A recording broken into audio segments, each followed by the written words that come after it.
இந்த பொழுது விடிஞ்சு பொழுது போனா, என்ன சமைக்கிறது? என்ன குக் பண்றது? காலையில என்ன பண்றது? மதியானம் என்ன பண்றது? நைட் என்ன பண்றதுன்னு யோசிச்சு மண்டை வெடிச்சிருதுங்க. இந்த இன்ஜினியரிங் படிக்கும்போது கூட எனக்கு இந்த ப்ரெஷர் இல்ல போல எக்ஸாம் டைம்ல. அதுவும் எலக்ட்ரானிக் கம்யூனிகேஷன் இன்ஜினியர் வேற நானு.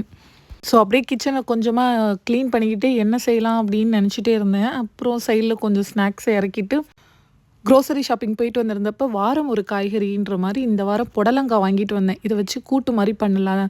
நல்லா பருப்புலாம் போட்டுன்னு பிளான் பண்ணி, குக்கர்ல போட்டு புடலங்காவ குட்டி குட்டியா கட் பண்ணி, கொஞ்சமா தண்ணி வச்சுட்டேன் போலங்க.